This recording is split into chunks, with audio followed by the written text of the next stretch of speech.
My dear students, welcome to NK Baba chemistry classes.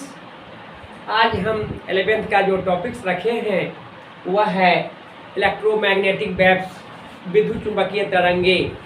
यानी कहने का मतलब यह है कि तरंगे जो होते हैं वह दो प्रकार के होता है। एक विद्युतीय तरंगे होते हैं और दूसरा चुंबकीय तरंगे होते हैं। दोनों को मिलाकर विद्युत चुंबकीय तरंगे कहा जाता है। इसका मतलब यह हुआ कि जहाँ विद्युतीय क्षेत्र है वहाँ चुंबकीय क्षेत्र पुनः बन जाता है, और जहाँ चुंबकीय क्षेत्र है वहाँ पुनः विद्युतीय क्षेत्र आता है। यानी इलेक्ट्रिक फील्ड और मैग्नेटिक फील्ड, दो प्रकार के फील्ड्स का जो होते हैं उस क्षेत्र में एक तरह का कंपन होता है, एक तरह का वाइब्रेशन होता है। जैसा कि आप जानते हैं मोबाइल का जो है उसको वाइब्रेशन में रख देते तो कंपन देने लगता है। वह जो कंपन है एक प्रकार का क्या है, वेव्स है, एक प्रकार का वेव्स है, तरंगे हैं। आप पानी का जो धार चलता है, पानी का जो हिरकोरा होता है, जो बहता सागर समुद्र की पानी या नदी की पानी का जो उफान होता है वह भी एक प्रकार क्या है, तरंगे हैं।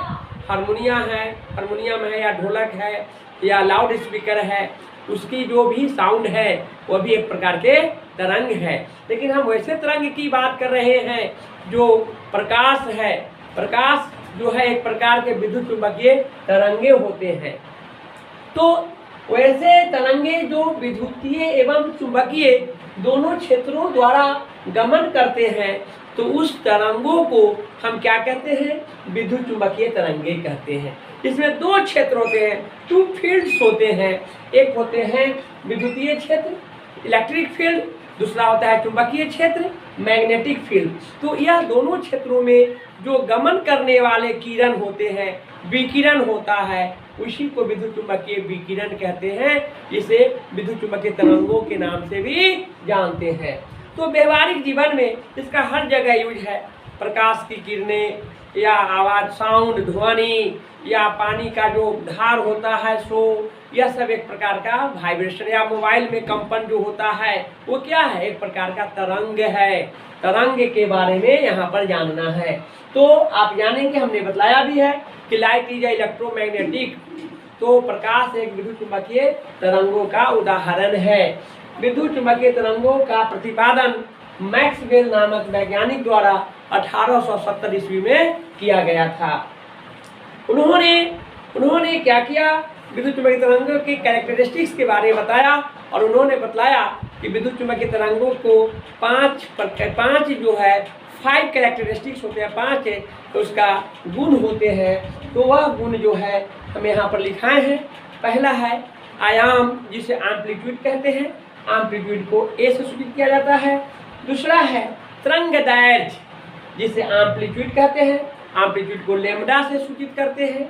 तीसरा है आवृत्ति, और आवृत्ति को फ्रीक्वेंसी कहते हैं, और फ्रीक्वेंसी को न्यू से सूचित किया जाता है।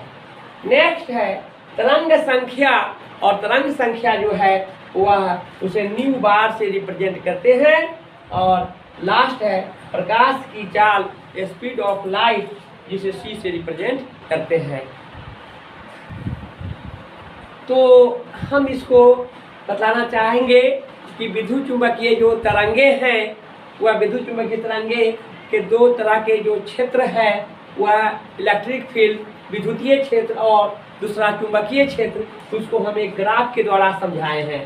तो आप देखेंगे कि आगे आगे जो जाता है वह इलेक्ट्रिक फील्ड है, चुंबकीय क्षेत्र विद्युतीय क्षेत्र है, और जो ग्राफ में जो इंडिकेट किया जो पीछे पीछे आता है वह चुंबकीय क्षेत्र है।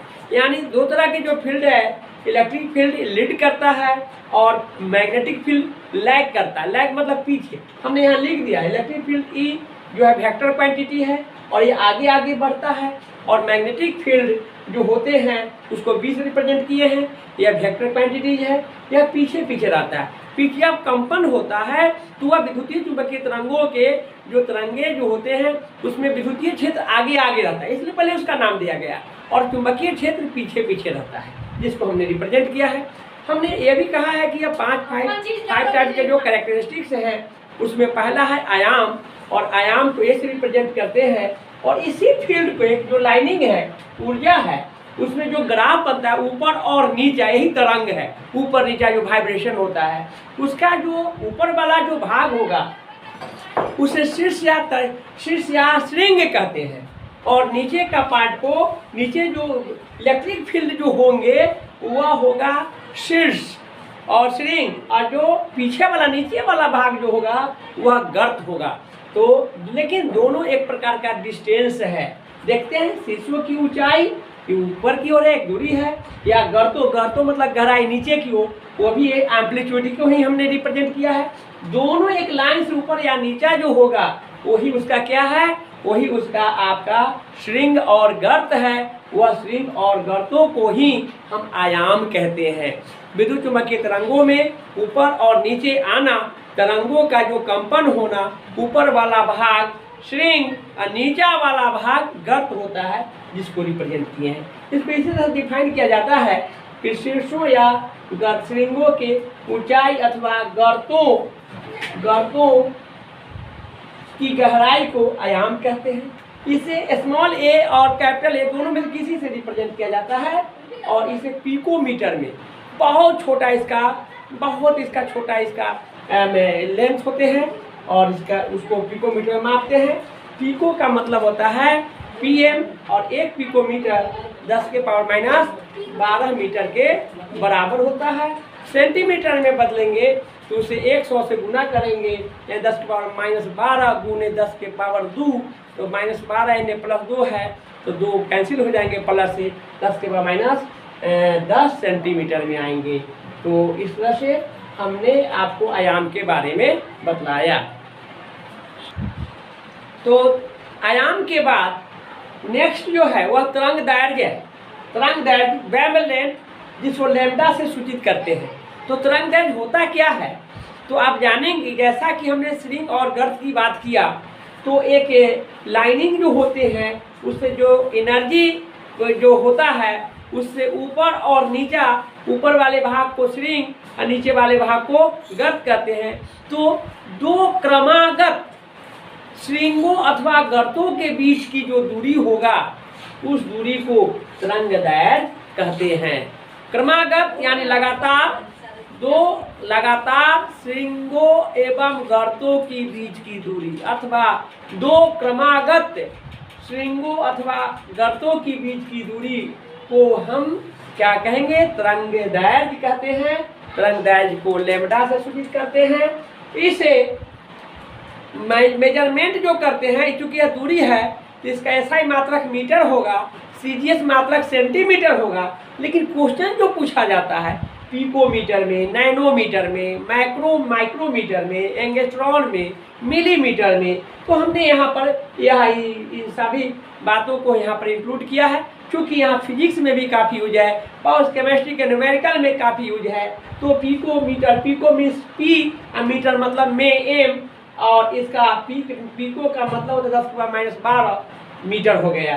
नैनो को एन से और मीटर को एम से, नैनोमीटर। नैनो कहने का मतलब 10⁻9 और साथ मीटर लगा हुआ है तो नैनोमीटर हो गया, 10⁻9 मीटर। माइक्रोमीटर म्यू एम, और माइक्रो का मतलब 10⁻6 होता है, 10⁻6 मीटर हो गया। एंगस्ट्रॉन को ए नॉट से रिप्रेजेंट करते हैं, और एंगस्ट्रॉन नामक वैज्ञानिक ने इसका खोज किया था। इन्होंने परमाणु की त्रिज्या के बारे में बताया था, और वह एक एंगस्ट्रॉन जो होता है 10⁻10 मीटर के बराबर होता है। तो एंगस्ट्रॉन को वैल्यू कितना होगा, मीटर में 10⁻10 मीटर। मिलीमीटर, मिली का मतलब 10⁻³ मीटर। मिलीमीटर एम यानी 10⁻³ मीटर होता है। तो आज हम थोड़ा सा ही पढ़ाएंगे। हमने जो डेफिनेशन दिया आयाम का और तरंग दैर्घ्य का, जो 5 कैरेक्टर्स होते हैं, नेक्स्ट डे हम सबको पढ़ाते हुए न्यूमेरिकल बनाने का तरीका बतलाएंगे बहुत अच्छे ढंग से, जो आप लोगों को लगेगा कि हम ऑफलाइन पढ़ रहे हैं। इस तरह से हम इसको पढ़ाएंगे। आज कुछ व्यस्तता के कारण आज जो है हम इसको यहीं पर समाप्त करते हैं। लेकिन एक बात आप लोग जानेंगे, क्योंकि हमने पहले भी चर्चा किया है कि मैं एक बहुत ही अच्छा मतलब सोच के अनुसार हमने एक चैनल बनाया है, उसका नाम है NK बाबा साइंस क्लासेस। साइंस का मतलब जानते ही हैं कि उसमें फिजिक्स, केमिस्ट्री और बायो होता है, और मैं फिजिक्स, केमिस्ट्री, बायो बहुत ही अच्छे ढंग से वो उसमें उस चैनल पर पढ़ाते हैं, और आप लोग भी उसे देखेंगे, उसको लाइक करेंगे। और वह जो है साइंस जो हमने पढ़ा रहा है वह 0 लेवल से है, 0 लेवल से लेकर के अपेक्स लेवल तक है, तो वह सबके लिए बेनिफिटेड है, सबके लिए ज़रूरी है। वह या 6 के स्टूडेंट को, क्लास का 7th का हो, 8th का हो, 9th का हो, 10th का हो, 11th 12th ग्रेजुएशन लेवल का हो, जनरल कंपटीशन का हो, मेडिकल और इंजीनियरिंग के एंट्रेंस के भी स्टूडेंट होंगे, उनके लिए वे काफ़ी बेनिफिटेड होंगे वो लोग, तो उसको भी अवश्य देखेंगे। अब हम उस पर आप पढ़ाना स्टार्ट किए हैं, और साइंस से हम स्टार्ट करेंगे, और साइंस का बहुत सारी बातों को वहाँ पर रखेंगे, जिसमें फिजिक्स, केमिस्ट्री और बायो होंगे। और इस तरह से आप लोग उस वीडियो को भी आप लोग देखेंगे, उसको सब्सक्राइब करेंगे, उसको लाइक करेंगे और लोगों तक पहुंचाना है। कारण यह है कि मेरा एक थिंकिंग है कि मैं हर घर शिक्षा अभियान के द्वारा मैं सभी विद्यार्थियों को हर घर में इस शिक्षा के दीपक जलाना चाहता हूँ।